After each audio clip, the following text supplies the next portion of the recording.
About 150 years ago, many scientists thought that all chemical reactions gave off heat to the surrounding. ये सोचा जाता था कि जितने भी chemical reactions होते हैं वो exothermic होते हैं. We now know this is not true. बहुत सारे chemical reactions और processes ऐसे भी होते हैं जो endothermic होते हैं. Enthalpy changes alone हमें help नहीं कर सकती कि हम predict करें कि reaction होगा या नहीं होगा. अगर हम ये predict करना चाहते हैं तो उसके लिए हमें entropy change भी पता होना चाहिए. टर्म एंट्रोपी हमारे लिए न्यू है इस हिसाब से कि एंट्रोपी को हमने फर्स्ट टाइम स्टडी करना है केमिस्ट्री के लिए. सो टर्म एंट्रोपी एक जर्मन फिजिसिस्ट रुडोल्फ क्लॉसियस ने 1865 में दी थी. फ्रॉम एक्सपेरिमेंटल रिजल्ट्स उसने सजेस्ट किया था कि एंट्रोपी चेंजेस, एंट्रोपी जिसे वो एसिड नोट करता था, एंट्रोपी चेंज जिसे वो डेल्टा एसिड नोट करता था, एनर्जी ट्रांसफर जो होती थी reversibly from the surroundings Q और टेम्परेचर को वो इस तरह से रिलेट करता था that entropy change was actually equal to Q over T. ठीक है, तो हमारे पास जो हीट चेंजेस हैं सराउंडिंग से सिस्टम, सिस्टम से सराउंडिंग्स में, वो और अगर उससे टेम्परेचर को आपस में डिवाइड किया जाए तो वो एंट्रोपी चेंज इक्वल है. इसके लिए उसने आगे डायग्राम शो की हुई है पोटेशियम रिएक्शन का जो स्पॉन्टेनियसली रिएक्ट करता है वाटर के साथ. You might not be able to connect any dots so far, but जैसे जैसे हम इसे फर्दर एक्सप्लेन करते जाएंगे ये ज़्यादा अच्छा समझ आता जाएगा. याद रखिए एंट्रोपी जो है ये वाले चैप्टर का एक बड़ा पोर्शन ऐसा है जो सिर्फ और सिर्फ थ्योरेटिकल है. So most of it is important for terms of paper 4. So entropy measure है डिस्पर्सल ऑफ एनर्जी का एक स्पेसिफिक टेम्परेचर पर. डिस्पर्सल ऑफ एनर्जी से मुराद है एनर्जी का फैल जाना, सराउंडिंग्स को देखना. हमारे पास बहुत सारे रिएक्शंस जैसे कि हम पहले तस्करा कर चुके होते हैं वो एक्सोथर्मिक होते हैं और वो हीट रिलीज करते हैं. जब वो हीट रिलीज करते हैं, हीट सराउंडिंग एटमॉस्फेयर में डिस्पर्स हो जाती है, फैल जाती है. फॉर एग्जांपल हम कोल को बर्न करते हैं, बर्न करके रख देते हैं, कोल अपने आसपास की एटमॉस्फेयर को आहिस्ता आहिस्ता हीट अप करना शुरू कर देता है क्योंकि वो हीट डिस्पर्स कर रहा होता है. ये सिर्फ किसी एक डायरेक्शन में नहीं होता, ये ओमनी डायरेक्शनल होता है, ये तमाम डायरेक्शंस में जाता है.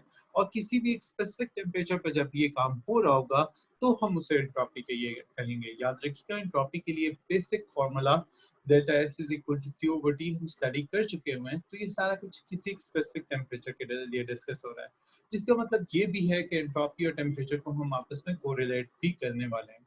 एंट्रोपी को as a measure of randomness या डिसऑर्डर ऑफ सिस्टम समझा जाता था. उसके लिए बड़ी इजी एग्जांपल्स एंट्रोपी की फिजिक्स में एग्जिस्ट करती थी, जिन एग्जांपल से हमने दुनिया को ये समझाया साइंटिस्ट ने कि एंट्रोपी क्या है. उसमें रैंडमनेस या डिसऑर्डर को समझाने के लिए हमारे पास कुछ सिंपल एग्जांपल्स कोट की जाती थी. ठीक है, जिसमें से ज्यादातर एग्जांपल्स ये थी कि लेट्स सपोज आपके पास एक जार है, ग्लास जार. आपने उसे रेड कलर की बॉल से हाफ फिल कर दिया. ठीक है, और उसके बाद उसका अपर हाफ जो है वो आपने ब्लू कलर की बॉल से फिल कर दिया, लेकिन जार को कंप्लीटली फिल नहीं किया, उसमें थोड़ी सी स्पेस छोड़ दी. उसके बाद उसको लिड किया, लिड करने के बाद उस जार को आपने शेक करना शुरू कर दिया. इस तरह से अगर आप उस जार को शेक करेंगे, ठीक है, और आप देखेंगे कि बॉल्स एक दूसरे से जो है वो स्ट्राइक करेंगी, स्ट्राइक करने के बाद अपनी पोजीशन को चेंज करेंगी और आहिस्ता आहिस्ता आपके पास जो है वो मिक्सिंग होनी शुरू हो जाएगी. Red would take place of blue, blue would take place of red, ताकि वो रैंडम होता जाएगा, डिसऑर्डर सिस्टम का बढ़ता जाएगा. एंट्रोपी को एक्सप्लेन करने के लिए साइंटिस्ट ने बड़ी इजी से यहाँ पर एक फ्रेज कोट की. No matter how much you shake that glass jar, वो अपनी ओरिजिनल पोजीशन में कभी वापस नहीं आएगा, बल्कि उसकी रैंडमनेस या उसका डिसऑर्डर इंक्रीज होता जाएगा. ये बहुत अच्छी एग्जांपल है समझाने के लिए. आप देखें कि आप उस ग्लास जार को जितना मर्जी शेक कर लें, ऐसा नहीं होगा कि सारी रेड बॉल्स बॉटम पे और ब्लू बॉल्स टॉप पे या ब्लू बॉटम पे और रेड टॉप पे दोबारा आ जाए. बल्कि क्या होगा, आप उसे जितना शेक करते जाएंगे उतना उसकी रैंडमनेस यानी कहीं पे रेड और कहीं पे ब्लू बॉल हो, ये ज्यादा बढ़ता जाएगा. ठीक है, इसी को रैंडमनेस कहते हैं, इसी को डिसऑर्डर कहते हैं और इसी को हम आगे चलके ग्रेटर एंट्रोपी ऑफ सिस्टम भी कहेंगे. एक सिस्टम ऐसी चीज होती है जो आपके पास अंडर इन्वेस्टिगेशन पार्ट होता है. सिस्टम सिंपल एक बीकर हो सकता है, सिस्टम एक फ्लास्क हो सकता है, सिस्टम एक एंटायर रूम हो सकता है, सिस्टम एक एंटायर ह्यूमन बॉडी हो सकती है, और सिस्टम हमारे पास एक इससे बड़े पैमाने पर कोई भी चीज हो सकती है. हम समटाइम्स ऐसी चेंजेस भी डिस्कस करते हैं जो ग्लोबल होती हैं, तो हम पूरे प्लेनेट को एज अ सिस्टम कंसिडर कर रहे होते हैं, सच एज ग्लोबल वार्मिंग. ठीक है, उसमें पूरा प्लेनेट सिस्टम के तौर पे कंसिडर हो रहा होता है। ठीक, तो केमिस्ट्री में केमिकल रिएक्शन इटसेल्फ जो होता है वो सिस्टम के तौर पे कंसिडर होता है, रिएक्टेंट्स जो होते हैं वो प्रोडक्ट्स में कन्वर्ट हो जाते हैं। हम एक सिस्टम कंसिडर करते हैं जिसमें मैग्नीशियम रिएक्टर है सल्फ्यूरिक एसिड के साथ, ये काम एक टेस्ट ट्यूब में हो रहा है, इससे हमारे पास मैग्नीशियम सल्फेट बनेगा, हाइड्रोजन गैस बनेगी, हाइड्रोजन गैस सराउंडिंग को रिलीज हो जाएगी। सराउंडिंग में क्या इन्वॉल्व होता है, इंक्लूड होता है, उसमें वो सॉल्वेंट होता है जो इस केस में वाटर है, जिसका एक्वा सोल्यूशन बना के हमने सल्फ्यूरिक एसिड इस्तेमाल किया। ठीक है, वो एयर है जो अराउंड द टेस्ट ट्यूब है, टेस्ट ट्यूब इटसेल्फ है, और कोई भी चीज जो टेस्ट ट्यूब में डिप करेंगे, मसलन थर्मोमीटर डिप किया या कोई लिटमस पेपर डिप किया, ऐसी कोई भी चीज होगी वो सराउंडिंग में शामिल हो जाएगी। ठीक, चेंजेस जो टेंड करती हैं क्योंकि वो होती रहे मुसलसल नेचुरली, हम उनको नेचुरल चेंजेस को स्पॉन्टेनियस चेंजेस कहते हैं। once started spontaneous changes carry on करेंगे। याद रखिएगा, स्टार्ट जो होता है वो स्पॉन्टेनिटी में इंक्लूड नहीं होता। Spontaneity just talks about the propagation of process. आपको याद होगा कि हम पहले एएस में ऐसी एग्जांपल स्पॉन्टेनियस और नॉन स्पॉन्टेनियस के लिए डिस्कस कर चुके होते हैं, जिसमें हम ये बता चुके होते हैं कि स्पॉन्टेनियस रिएक्शन को अगर आप खुद भी स्टार्ट करें लेकिन वो रिएक्शन अपने ओन पे प्रोसीड करता जाए तब भी वो स्पॉन्टेनियस ही होगा। फॉर एग्जाम्पल, घरों में गैस ओवन में जब तक गैस सप्लाई आती है, अगर आप उसे फ्लेम शो कर देते हैं लेकिन जब तक गैस सप्लाई आती है वो चलता रहता है, तो वो एक स्पॉन्टेनियस रिएक्शन है, वो बर्निंग होती रहेगी। लेकिन वो फ्लेम का शो करना उस रिएक्शन को नॉन स्पॉन्टेनियस नहीं बताता, because start is not included in the propagation of process, and propagation itself is taken under consideration for spontaneity. All right. So जब लाइट अप्लाई की जाती है, मीथेन गैस ऑक्सीजन गैस के साथ या क्लोरीन के साथ रिएक्ट करती है, स्पॉन्टेनियस रिएक्शन होता है, कार्बन डाइऑक्साइड वाटर होता है। ठीक है, फ्लेम अप्लाई किया जाता है तो भी मीथेन और ऑक्सीजन रिएक्ट कर सकते हैं। ठीक, रिएक्शन जो होता है वो स्पॉन्टेनियस होता है, मीथेन बर्न करती रहती है ऑक्सीजन में, तब तक चलता रहता है जब तक हमारे पास जो रिएक्टेंट्स होते हैं मौजूद होते हैं, यानी मीथेन या ऑक्सीजन में जब तक कोई एक कंप्लीटली यूज अप नहीं हो जाएगा, रिएक्शन चलता रहेगा। For reaction to be spontaneous, इसके लिए रैपिडली होना जरूरी नहीं है। ये जरूरी हरगिज नहीं है कि स्पॉन्टेनियस रिएक्शन हो तो वो फास्ट भी हो। स्पॉन्टेनियस रिएक्शन स्लो भी होते हैं, और बाज़ मर्तबा स्पॉन्टेनियस रिएक्शन को इनपुट ऑफ एनर्जी चाहिए होता है स्टार्ट होने के लिए। याद रखिएगा, सिर्फ और सिर्फ स्टार्ट होने की बात हो रही है, इनपुट ऑफ एनर्जी के लिए। प्रोपगेट करने के लिए, अगर उसको चलाए रखने के लिए एनर्जी की बात होती है, तो रिएक्शन फिर स्पॉन्टेनियस नहीं, नॉन स्पॉन्टेनियस हो जाता है। एंट्रोपी को हम सोच सकते हैं डिस्पर्सल ऑफ एनर्जी के तौर पे। डिस्पर्सल ऑफ एनर्जी अब दो डायरेक्शन में होता है, या तो सिस्टम से सराउंडिंग में हो जाएगा, जैसा कि एक्सोथर्मिक रिएक्शन में होता है, सिस्टम के पास हीट होती है वो सराउंडिंग को डिस्पर्स कर देता है, या फिर सराउंडिंग से सिस्टम में हो जाएगा। ऐसा हम अमूमन एंडोथर्मिक रिएक्शन में कहते हैं, हीट की सूरत में कहते हैं, जब हीट सराउंडिंग से सिस्टम में आती है हम उसे एंडोथर्मिक कह देते थे। ठीक, सिस्टम जो होता है वो एनर्जेटिकली तब स्टेबल होता है जब वो ज्यादा डिसऑर्डर्ड हो जाता है। ये एक बहुत इंपॉर्टेंट सेंटेंस है। ठीक है, यानी अल्लाह ताला ने नेचर को इस तरह से डिजाइन किया है कि जैसे जैसे वो ज्यादा डिसऑर्डर्ड होता जाता है वो ज्यादा स्टेबल होता जाता है।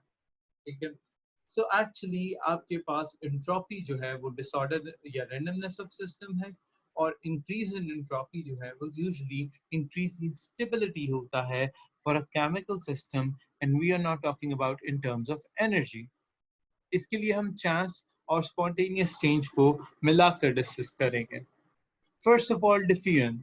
अगर आप स्पेल करते हैं चंद ड्रॉप परफ्यूम के क्लोज रूम में जिसमें कोई एयर डॉट्स नहीं है, तो स्मेल जो है वो ग्रेजुअली खुद ब खुद स्प्रेड करती है through out the room.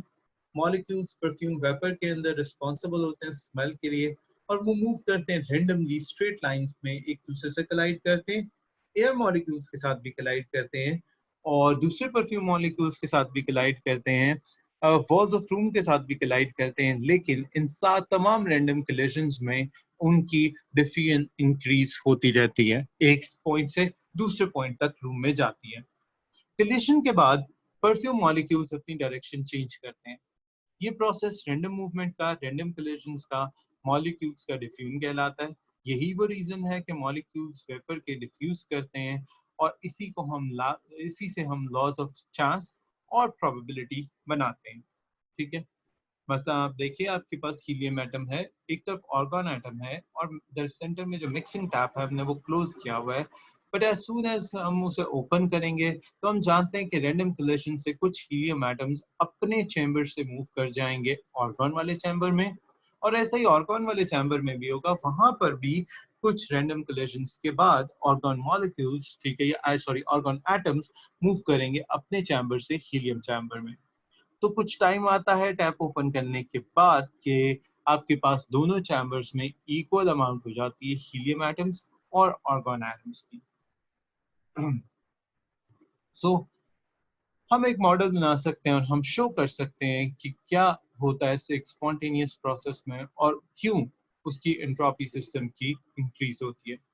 Figure 23.2 जो हम, एक सेकेंड, ये हमारे पास फिगर 23.2 है जो हम ऑलरेडी देख चुके हुए हैं हीलियम और आर्गन एटम्स के लिए। वो हमारे पास दो फ्लास्क शो करती है, स्टॉप कॉक बीच में है, ठीक है।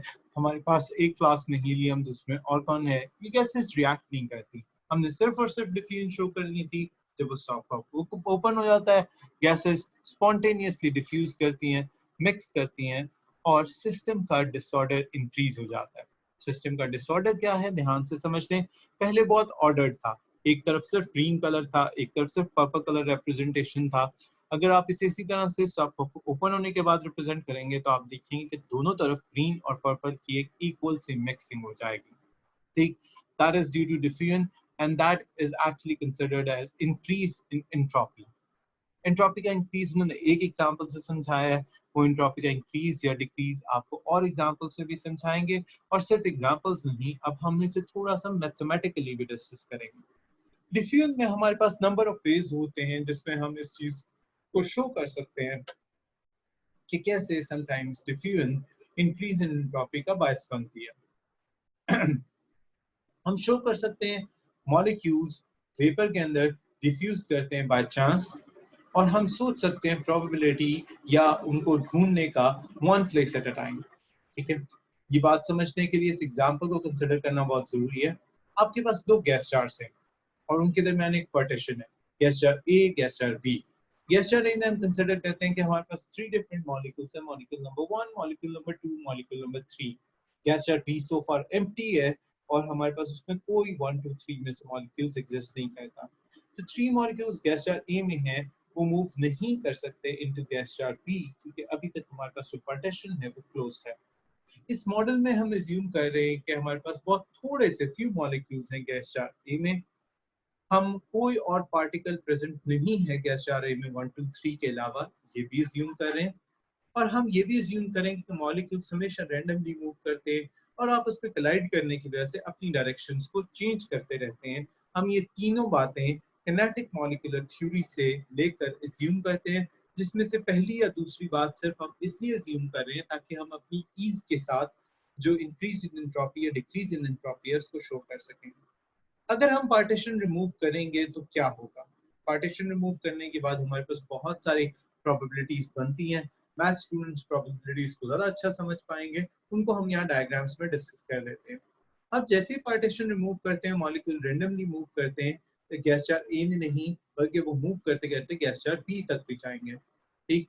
हमारे पास तीन मॉलिक्यूल्स हैं और टू प्लेसेस हैं जहां पर वो हो सकते हैं, गैस जार ए और बी, ठीक है। जो नंबर ऑफ वेज हैं जिससे हम उन्हें अरेंज कर सकते हैं, डिफरेंट प्रोबेबिलिटी शो कर सकते हैं, वो क्या है, ठीक है। आप देखें कि फर्स्ट में हमारे पास लेफ्ट हैंड साइड पे सारा कुछ गैस जार ए में बी खाली है, ये हमारे पास स्टार्ट में भी था। ऐसा भी पॉसिबल है कि सारे के सारे जो हैं वो मूव कर जाएं और 1 2 3 तीनों के तीनों गैस जार बी में चले जाएं। ऐसा भी हो सकता है कि सिर्फ 2 और 3 गैस जार ए से गैस जार बी में जाएं। ऐसा भी हो सकता है कि सिर्फ 1 जो है वो गैस जार ए से बी में जाए, 2 और 3 ए के अंदर ही रह जाए। इसी तरह 1 और 3 का बी में मूव करना, सिर्फ 2 का बी में मूव करना, 1 और 2 का बी में मूव करना और सिर्फ 3 का बी में मूव करना, ये तमाम पॉसिबिलिटीज हैं। यानी ये पॉसिबिलिटी भी हो सकती है गैस जार बी के अंदर सिर्फ 1 जाए, सिर्फ 2 जाए, सिर्फ 3 जाए, ये तीन पॉसिबिलिटीज। या कॉम्बिनेशन में 1 और 2 जाए, 1 और 3 जाए, 2 और 3 जाए, ये तीन पॉसिबिलिटीज। और ये पॉसिबिलिटी के तीनों गैस जार बी में चले जाएं, ये। और ये पॉसिबिलिटी की कोई भी गैस जार बी में ना जाए, जो हमारे पास स्टार्ट में केस था। ये 8 की 8 पॉसिबिलिटीज हमारे पास बनती हैं पार्टीशन को रिमूव करने के बाद। आई होप ये प्रोबेबिलिटीज हर एक को समझ में आती हैं। अगर किसी को ये 8 प्रोबेबिलिटी समझ नहीं आती तो अभी पूछ लें, इससे पहले कि हम आगे चलें।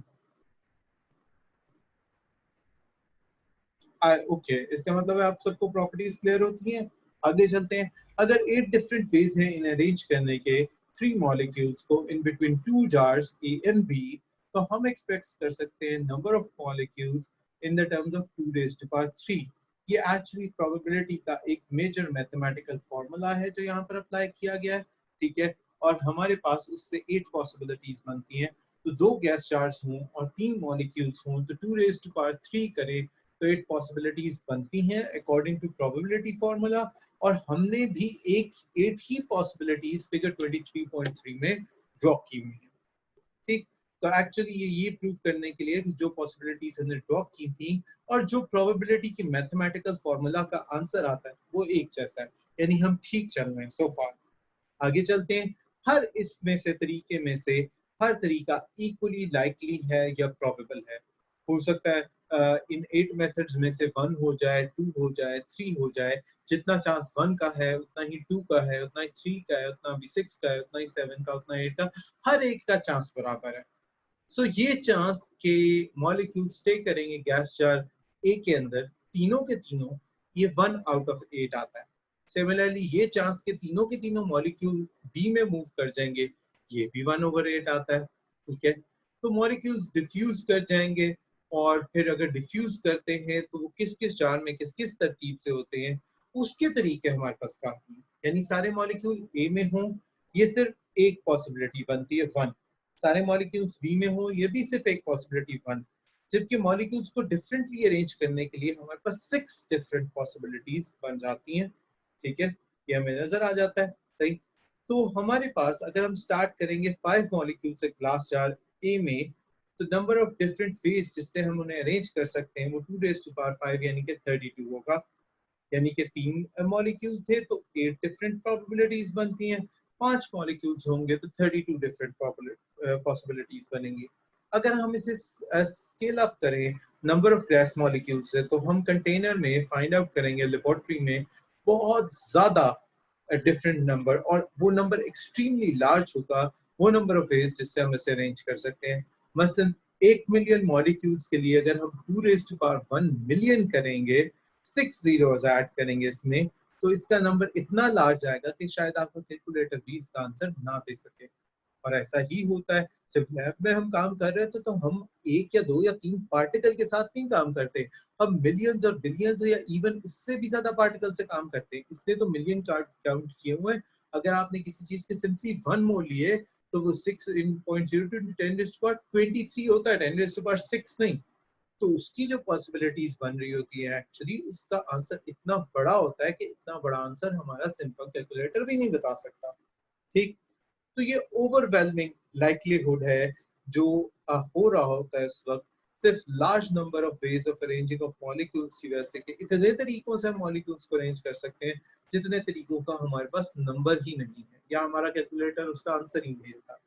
जो आइडिया है नंबर ऑफ फेज का अरेंज करने का मॉलिक्यूल्स को, एनर्जी को विद इन मॉलिक्यूल्स के, ये डिक्टेट करता है कि चेंजेस जो आपके पास हो रही हैं उसमें से कौन सी चेंजेस ज्यादा लाइकली हैं, ज्यादा होने का चांस है। ये अप्लाई करता है तमाम केमिकल रिएक्शंस पे, ना सिर्फ तमाम केमिकल रिएक्शंस पे बल्कि ऐसे फिजिकल प्रोसेसेस पे भी जिनमें से एक एग्जांपल हमने डिफ्यूजन की है। यहाँ तक सबको समझ में आता है? जी सर। जी सर। सो कंपेयर करते हैं एंट्रोपी वैल्यूज को। हम कंपैरिजन करना चाह रहे हैं एंट्रोपी वैल्यूज को और फेयर कंपैरिजन करना चाह रहे हैं तो हम स्टैंडर्ड कंडीशंस यूज करेंगे ताकि जब भी हम एक एंट्रोपी को दूसरी से कंपेयर करने जाएं उनकी कंडीशंस जो हैं वो बराबर हों और हमारा कंपैरिजन फेयर हो। स्टैंडर्ड कंडीशंस वही होती है जो डेल्टा एच के लिए, प्रेशर 10⁵ पास्कल या 1 किलो पास्कल या 1 atm जो भी लिखना चाहें। टेम्परेचर हमेशा रूम टेम्परेचर 25 डिग्री सेंटीग्रेड आता है, स्टैंडर्ड यूनिट्स में वो 298 केल्विन में। हर सब्सटेंस जो इन्वॉल्व होता है रिएक्शन के अंदर वो अपनी नेचुरल फिजिकल स्टेट, चाहे वो सॉलिड हो, लिक्विड हो, गैस हो, उस पर एग्जिस्ट करता है और इसी टेम्परेचर और इसी प्रेशर पर एग्जिस्ट करता है जो कि हमने अभी भी बताया। अगर इन्हीं स्टैंडर्ड कंडीशंस में हम बात करते हैं और 1 मोल ऑफ सब्सटेंस लेते हैं तो स्टैंडर्ड मोलर एंट्रोपी का यूनिट, याद रखिए सादा एंट्रोपी की बात नहीं हो रही, एक तो स्टैंडर्ड की बात हो रही है क्यों, क्योंकि हमारी सारी कंडीशन स्टैंडर्ड थी। दूसरा हम 1 मोल ऑफ सब्सटेंस ले रहे हैं, लिहाजा मोलर एंट्रोपी की बात हो रही है, उसको हम एस नॉट कहते हैं। एस नॉट एक ऐसी वैल्यू है जिसकी कैलकुलेशन हमारे लिए इजी है, क्यों, क्योंकि हम कंडीशंस को स्टैंडर्डाइज कर देते हैं और क्वांटिटी को 1 मोल कर देते हैं। लिहाजा एस नॉट की यूनिट्स हमारे पास जाउल्स पर केल्विन पर मोल आता है। जाउल्स वो एनर्जी है जो डिस्पर्स हो रही है, क्यू जिसके लिए लिखा था, क्योंकि क्यू टी से डिवाइड होता था तो वो के इनवर्स आ जाएगा। और हम जानते हैं कि हम 1 मोल ऑफ सब्सटेंस फिक्स कर रहे हैं तो हमारे पास ये आंसर भी पर मोल में आएगा। तो वो जो delta S is equal to Q over T का फॉर्मूला हमने सबसे पहले पहले पेज पर इंट्रोडक्शन में ये पढ़ा था बेटा, उसमें क्यू जाउल्स में, टी केल्विन में हो जाएगा। तो जाउल्स पर केल्विन तो इजी है, चूंकि हम मोलर एंट्रोपी ले रहे हैं तो हम पर मोल में भी इसकी वैल्यू कोट करेंगे और वैल्यू हम मोल्स में ही लेंगे। सही। आई होप ये चीज सारों को समझ आती हो। स्टैंडर्ड मोलर एंट्रोपी एंट्रोपी है 1 मोल ऑफ सब्सटेंस की जब उसे स्टैंडर्ड स्टेट पे लिया जाता है। सिंबल नॉट का जो होता है इंडिकेट करता है एंट्रोपी स्टैंडर्ड कंडीशंस पे। नॉट सिंबल हम पहले भी इस्तेमाल कर चुके हैं तो आप इससे फेमिलियर होंगे।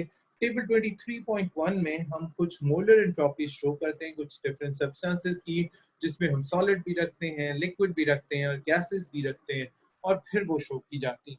और जब आप इनकी डिफरेंट वैल्यूज शो होती हुई देखेंगे तो आपको अंदाजा होगा कि हमारे पास निस्बतन तमाम जो सॉलिड्स हैं उनकी एंट्रोपी वैल्यूज कम, लिक्विड की एंट्रोपी वैल्यूज उनसे ज्यादा, और फिर गैसेस जो ज्यादातर हैं उनकी एंट्रोपी वैल्यूज उनसे भी ज्यादा है। यानी एज अ होल अगर कंपेयर किया जाए तो गैसेस की एंट्रोपी वैल्यूज ज्यादा आती हैं और सॉलिड्स की एंट्रोपी वैल्यूज कम आती हैं। हम मोलर स्टैंडर्ड एंट्रोपी वैल्यूज की बात कर रहे हैं, लेकिन अब इसी कंपैरिजन को लेके हमने आगे चलना है और अपने कुछ रिजल्ट्स जो हैं वो डिड्यूस करने हैं, वो देखने हैं। वैल्यूज तमाम स्टैंडर्ड मोलर एंट्रोपीज की आप देखते हैं कि पॉजिटिव में है। याद रखिए एलिमेंट की positive standard entropy molar value आती है। इसको मॉडल नहीं करना है एंथैल्पी से, क्यों, क्योंकि एलिमेंट्स अपने स्टैंडर्ड स्टेट्स पे एंट्रोपी वैल्यू जीरो की रखते हैं। एंट्रोपी वैल्यू जब कंपेयर होती है थ्योरेटिकली किसी परफेक्ट क्रिस्टल के साथ, परफेक्ट क्रिस्टल ऐसा क्रिस्टल होता है जिसको हम कंसिडर करते हैं अपने तमाम angles, bond lengths, bond angles की वजह से परफेक्ट, ना सिर्फ इस वजह से बल्कि हम उसे उसके इनर स्पेस की वजह से इन बिटवीन द एटम्स और द मॉलिक्यूल्स भी परफेक्ट क्रिस्टल कंसिडर करते हैं। वेल, परफेक्ट क्रिस्टल्स को बताने के लिए हमारे पास एक बहुत अच्छा स्टेटमेंट है और इस स्टेटमेंट को थर्ड लॉ ऑफ थर्मोडायनेमिक्स कहते हैं। ये स्टेट करता है कि दुनिया के तमाम परफेक्ट क्रिस्टल्स जो होते हैं उनकी सेम एंट्रोपी होती है जब हम टेम्परेचर एब्सोल्यूट जीरो का लेते हैं। जब हम नियरेस्ट जा सकते हैं इसके तो हम किसी परफेक्ट क्रिस्टल को एक्चुअली हाइपोथेटिकल कॉन्सेप्ट कहना ज्यादा बेहतर होगा, ठीक है। और परफेक्ट क्रिस्टल के हिसाब से हम कह सकते हैं कि डायमंड जो है वो उससे कूलेस्ट आता है, नियरेस्ट आता है। हम इसे बेक करते हैं जब हम 12 ग्राम्स को कूल करते हैं as low temperature as possible. ये सारी बात मैं ऐसे क्यों कह रहा हूँ। नंबर वन, डायमंड हम प्योर कार्बन की वजह से कंसिडर कर रहे हैं। कार्बन का अगर 1 मोल लेना है तो हम उसके 12 ग्राम्स लेने होंगे। चूंकि हमने थर्ड लॉ ऑफ थर्मोडायनेमिक्स के हिसाब से एब्सोल्यूट जीरो का टेम्परेचर कहा, और हम एएस में बता चुके हैं कि एब्सोल्यूट जीरो एक हाइपोथेटिकल कॉन्सेप्ट है। कोई भी चीज ऐसी नहीं होती, कोई भी टेम्परेचर हमारे पास इस वक्त ऐसा नहीं है जिसपे चीजों की जो मूवमेंट है वो जीरो हो जाए, लिहाजा एब्सोल्यूट जीरो एग्जिस्ट नहीं करता, हाइपोथेटिकल है, ठीक है। तो जो डायमंड है उसका जितना भी टेम्परेचर हम कम कर सकते होंगे, जितना लो पर ले जा सकते होंगे, वो इतना क्लोजर होगा एब्सोल्यूट जीरो पे, और उतना ही परफेक्ट क्रिस्टल की एंट्रोपी जो है वो आपस में सेम आती होगी। ठीक, डायमंड को हम इसकी एग्जांपल के तौर पे कोट करते हैं। ठीक, class I am not feeling well, so हम ऐसा करते हैं कि छोटा सा ब्रेक जो है वो हम अभी ले लेते हैं। Give me some time, I will be back in about 5 to 8 minutes। हम 12 o'clock पे दोबारा यहीं से रिज्यूम करते हैं, राइट? 12 o'clock जी पर सर। यहीं से रिज्यूम करते हैं। Thank you. ठीक सर। अल्लाह हाफ़िज़ सर।